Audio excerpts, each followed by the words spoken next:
This your boy JG, back with another video on music tips and reviews with JG. If you haven't subscribed to my channel, Music Tips and Reviews with JG, please press the subscribe button so you'll be updated on all my latest content. I appreciate y'all for tuning in. On the first part of the Bobby Brown review that I did yesterday, I forgot to mention the part where he almost got molested by the Catholic priest. He went to I believe it was a Catholic school, and he got abused and stuff like that. And I forgot to mention that part on the first part one review that I did yesterday. So yeah, I couldn't remember everything yesterday, but that's the part I forgot to add. That was a very important part because that led to him being, rebellious against older people. He didn't care for police or authority because of what what happened to him when he was younger. And so it kind of led to him, once he got in the group, people was telling him what to do. He didn't really want to follow that. He wanted to follow his own thing. That's, hence my prerogative. So, it got into, his thoughts on that song. So, yeah, I thought I'd add that. That was a very important part to part one. I don't think I mentioned that on the part one review. And so part two was very interesting. It's good to see his point of view as far as what happened, between him and Whitney Houston. It started off, they met each other at the 1989 Soul Train Awards. They was kind of flirty, backstage, especially Whitney Houston. And a lot of people thought, Whitney Houston is kind of the innocent one. And, when they got married, a lot of people didn't really like it because they thought, Bobby Brown was the bad boy. And it wasn't a good look for Whitney Houston. And so, really looking at this part of the biography, the Bobby Brown biography, you really see the true character of Whitney Houston. You find out that it won't all Bobby Brown. A lot of stuff was on, Whitney Houston. A lot of stuff she wanted to do herself. It won't all Bobby Brown. As far as, her being addicted to cocaine as well, those drugs as well. It was told, and her brother, Whitney Houston's brother, had spoke out about it, that he first introduced her to the drugs. And so, you can't, people can't, blame Bobby Brown for, what happened to her, And so, come to find out, I would skip forward a little bit and then go back. But we found out that most times that Whitney Houston was an enabler because actually Whitney Houston had started these drugs before Bobby did. So that was interesting, to see. And so, Whitney Houston, she had a big thing with Bodyguard. She got pregnant with Bobby Christina. Bodyguard was a huge success. Bobby Brown came out with his album Bobby. That was a very underrated album too, by the way. Most of the production was Ellie Reed, Babyface, and Dara Simmons, and Teddy Riley. And I love that song Getaway. Them drums be knocking on that song Getaway. And so, they had a big premiere, and a lot of things changed after that. Her success and his success, the more money they got, the more, their addiction had gotten, worse. But going back to their wedding, Bobby Brown was so nervous on that day. And I heard that Whitney Houston's father, as was said on the biography, that he checked Bobby Brown's pay stub, account and stuff. Make sure he has money to take care of Whitney and potentially their family in the future. And so Houston was kind of strict on him, and that kind of added stress to Bobby Brown. So on the wedding day, he was kind of stressed. And he did drugs that day. And it's crazy that the wife he got now, she was at the wedding, when Whitney Houston and Bobby Brown got married. And so she had came to the room when Bobby was distressed and wasn't sure if he wanted to make this move. And she said, do you love her? Do you love Whitney Houston? And you're like, yeah, I love her and all this stuff. So, she said, go ahead for it. She love you too. And so Bobby Brown went out the room and he went to check on Whitney Houston. And so what he discovered is that she was doing coke too. She had a line of coke in her dressing room or whatever. She was getting ready for the wedding. So on the wedding day, he discovered that she had the same problem he had. And that's when everything just, went out of control as far as their addictions and stuff like that. They had the child, Bobby Christina. And later on, he started getting a lot of trouble with, the police, DUIs and, drug use. And during this time, I believe a little bit before this time,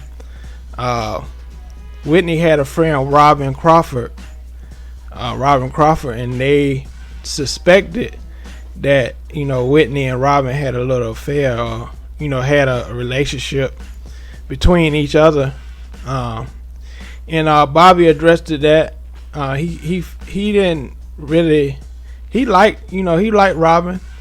Robin really kept Whitney on her game, as far as, like a manager type, vibe. And but it turned out they had more than that. They had a little relationship. And so Bobby said that, if Robin was still there, during the end of, Whitney's life, that, things would have gotten, she would still be alive. And Bobby, he felt, if he was still with her near the end, that, she would still be alive as well. And I believe, personally, I believe that Whitney was alone, even though she had her little boyfriend, y'all know who he is, and stuff like that. She had her entourage and stuff. I think she still felt alone, and she felt depressed, and things happened the way it did, to the end of her life. But going back to his cases, he was always in trouble with the police and the authority, with drugs and DUI. New Edition and him, they went back on. He really was on those drugs hard, and he had to get off of the tour with New Edition because his drug problem. And one time he went to jail, he went to prison, and it was kind of a wake-up call for him. Even though he felt he was in the wrong for, they was wrongly accusing him at the moment, he looked back at that moment and said that was good for him because he got sober during that time. And so once he got out of jail, it was kind of hard because Whitney was still addicted to cocaine and addicted to drugs and stuff like that. And so it turned out that Whitney was kind of an enabler, as far as, the drugs and stuff like that. She still was hooked on those drugs. So the drugs was the demise of, their marriage. And eventually, they broke up. But before that, they did being Bobby Brown, episodes and stuff like that. They did that show. Very, entertaining. And it's good to see Whitney, her normal side, a normal person. And a lot of people say that she was a normal person. She wasn't all like glamour like people think she was. She was just like I said in the first half, she was a Jersey girl. She was a normal girl. And so it was a good second part. It's really good to see it from actually Bobby Brown's perspective, about what happened. And it was a very good part. And of course, later on, Whitney Houston had passed away February 11th, 2012. And it was sad that he couldn't even, get close and, pay his respects like he wanted to. Even the Brown family, they couldn't really, get close. And, Nick Gordon, that was associated with Bobby Christina, they suspected, and then, later on, rest in peace, Bobby Christina. She was on her way to Los Angeles, with her father, Bobby Brown. And she passed away. They found her the same way her mom was. So that was very interesting.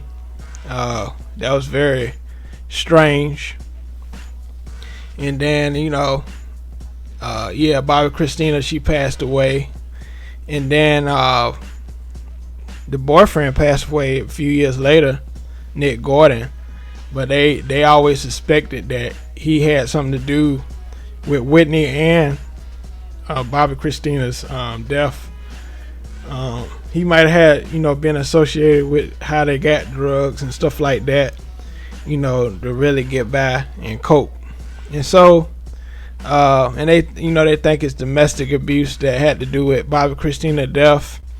And it's sad to say, Bobby Brown went through so much stuff. He had to go through a lot of therapy. He had alcohol problems as well. And later on in life, he's still coping with that. He go to AA meetings, and he have a therapist. And his son had died later on from a drug overdose.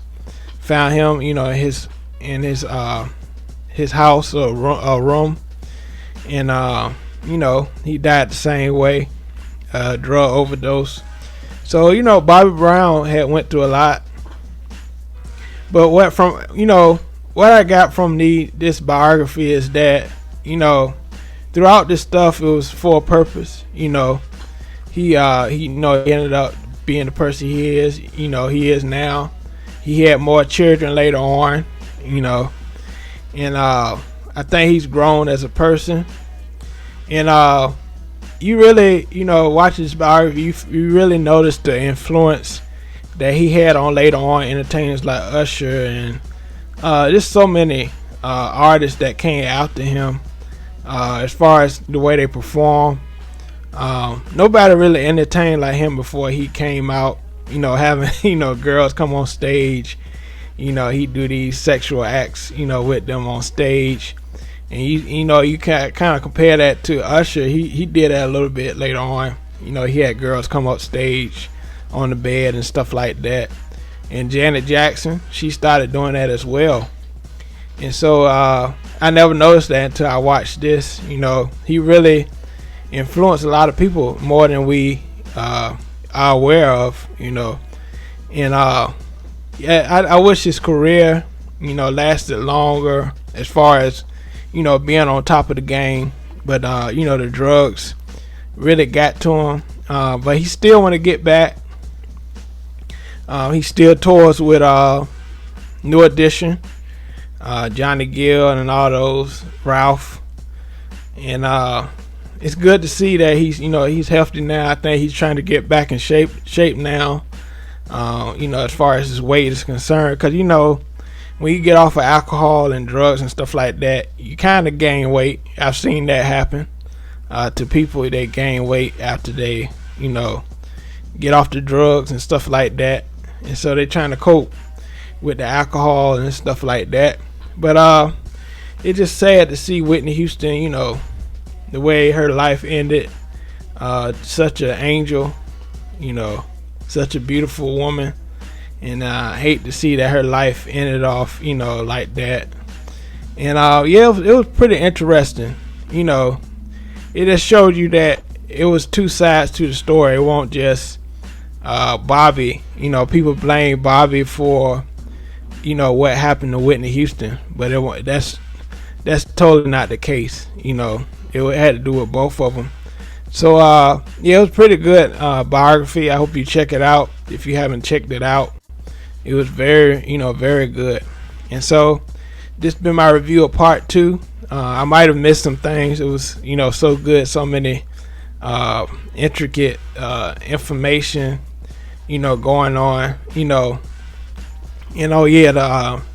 Bobby's oldest son, he was very supportive. He even quit his job when Bobby Christina was about to pass away. He quit his job to come by his sister's side, and I thought that was very, the older ones, even though they had different mothers and stuff like that, they was all still, close. So I love that, about Bobby Brown's children. They was real close, real connected. And Bobby Brown legacy, is forever. He really made a mark on music and R&B. And he had great producers, from Babyface to Teddy Riley, and all those great producers that made his career what it was. And so this has been another video from your boy JG. I hope you got something from it. And also, if you want to support my channel, please subscribe. And also, I have Cash App $JGillsVA. It's on the bottom of the screen. So make sure and hopefully you support my channel. Alright, so this has been another video from your boy JG. Alright, peace.